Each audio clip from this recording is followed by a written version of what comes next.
Et au chapitre santé tout d'abord, avec cette maladie qui touche 5600 personnes dans la région Nord-Pas-de-Calais, on va parler de la sclérose en plaques. Pour aborder le sujet et réunir médecins et patients, l'île Grand Palais accueillait aujourd'hui la 6e édition de la maison SEP pour sclérose en plaques. Le thème cette année, la famille et l'entourage, histoire de mettre en lumière ce que l'on appelle les aidants, les proches qui ont eux aussi besoin d'être informés et accompagnés. La sclérose en plaques est une maladie neurologique caractérisée par la destruction progressive de la myéline, l'enveloppe protectrice des nerfs du cerveau et de la moelle épinière. Une maladie qui a un impact sur la mobilité des patients et sur leur quotidien.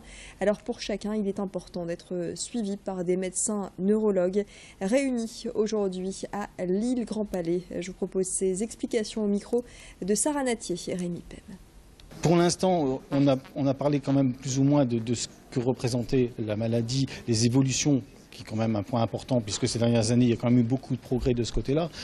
J'attends de ce temps, parce que c'est relativement court pour parler grosso modo de ce qui se passe, j'attends effectivement d'avoir quelques petites choses qui me rassurent et qui me permettraient d'avancer, d'aller encore plus loin dans la vie de tous les jours, parce que c'est pas toujours très facile. Dans la maison de l'SEP, il parlait justement d'un atelier qui s'appelait Hypnose et SEP. Et c'est quelque chose qui, pour moi, par rapport à la télévision actuelle, Messner qu'on voit à la télé, tout ça, on se dit pourquoi pas essayer ou voir au moins si une piste pourrait me permettre de pouvoir avoir une petite amélioration dans la maladie, dans la façon dont je vis la maladie. On amène beaucoup d'informations sur les dernières données de la recherche concernant les traitements et sur toutes les données, voire administratives ou soins ou accompagnement des malades pour leur permettre d'avoir la meilleure qualité de vie possible, car un neurologue dans une consultation ne peut pas résoudre tous les problèmes.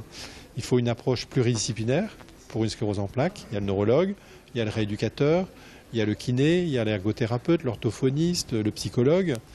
Et donc tout le monde contribue à la qualité de vie du patient, chacun avec ses compétences.